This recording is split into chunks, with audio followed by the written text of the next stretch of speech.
प्रत्यक्ष प्रणाली से ही चुनाव होते तो क्या पिछली बार भी आप लोग इतनी बड़ी जीत हासिल कर पाते? क्योंकि इस बार तो देखिए जनता का साथ सिर्फ और सिर्फ बीजेपी के साथ नजर आ रहा है। नहीं, निश्चित तौर पे जीतते। देखिए, उसके पहले भी प्रमोद और किरणमयी नायक प्रत्यक्ष प्रणाली से ही चुनाव जीते थे। मुझे दो चीज समझ में आ रही है इस चुनाव में। एक तो जैसा कि विश्व सर जी ने कहा कि निश्चित तौर पे अब कहीं ना कहीं से मतदाता ये सोचने लग गया है कि सरकार जिसकी है उसी को मौका दिया जाए, ताकि ये कोई रोना ना रोए कि मदद नहीं मिल रही सरकार से। तो निश्चित तौर पर जनता विकास देखना चाहती है।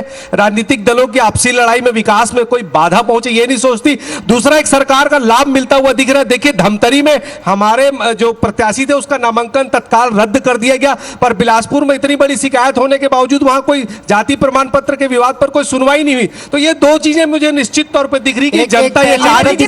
पिछली बार आप लोगों की तरफ से बहुत सारे अविश्वास प्रस्ताव थे और सारे कांग्रेस जीती। रचना, एक बड़ा अपडेट है। प्रदेश के नगरीय निकाय चुनाव में भाजपा की ऐतिहासिक जीत पर मुख्यमंत्री का पहला रिएक्शन है अभूतपूर्व जनादेश के लिए मतदाताओं का आभार। कर्मठ कार्यकर्ताओं, डबल इंजन सरकार की जन जन तक पहुंचाने की ये जीत वो मानते हैं और निर्णायक बढ़त की तरफ जो लोग हैं विश्वास दिला रहे हैं कि वहां प्रदेश की सरकार विकास कार्यों को लेकर जाएगी। ये पहली प्रतिक्रिया उनकी यहां सामने आई है। ये बड़ा अपडेट है जी। रचना, एक अपडेट मैं और दे दूं। रायपुर में निर्दलीय प्रत्याशी आकाश तिवारी आकाश ने जीत दर्ज कर ली। ये हमने बताया कुछ देर पहले। ये आप जो बोल रहे थे कि जो टिकट वितरण है उसका असंतोष ये स्पष्ट होता है। बिल्कुल, सबसे ज्यादा तो रायपुर नगर निगम में आपके 6 ऐसे लोग जो सिटिंग वो थे, पार्षद थे, जिन्हें आपने टिकट काटी और उसके बाद उन्होंने निर्दलीय, उसके बाद फिर उन्होंने चुनाव लड़ा। नहीं, देखिए, कई बार राजनीति में दो तरह की चीजें हो जाती है। जब नए लोगों को मौका देते हैं तो ये बात आ जाती है कि भाई पुराने लोगों की टिकट कटी।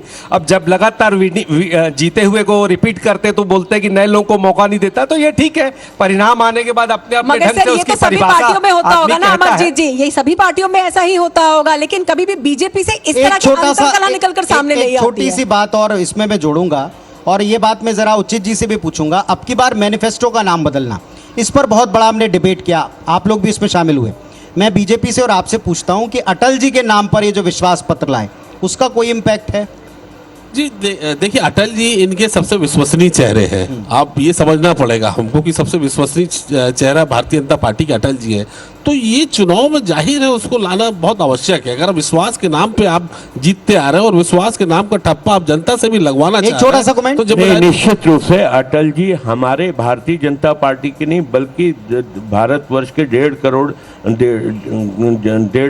जनता के थोड़ा सा एक्चुअली मैंने सवाल इसलिए पूछा क्योंकि उस तरफ कांग्रेस पार्टी ने बड़ा प्रचार किया था कि आपने गारंटी छोड़ दी मोदी की और आपको अटल जी के विश्वास पर आना पड़ा। तो कौन बनेगा mayor supported by Narayana health, MMI, IBC 24 के ऊपर ये जो आप शानदार लाइव कवरेज देख रहे हैं, ये स्प्री वॉक मरीन ड्राइव रायपुर से IBC 24 के लाइव स्टूडियो से है। इस स्टूडियो से लाइव आपको मिलता रहेगा। रचना, लगातार हम एक एक वार्ड की स्थिति दर्शकों को बताते रहेंगे। बिल्कुल, सुबह से ही लगातार महाकवरेज हमारे 100 रिपोर्टर्स के साथ जारी है और ये महाकवरेज लगातार जारी रहेगी एक छोटे से ब्रेक के बाद भी।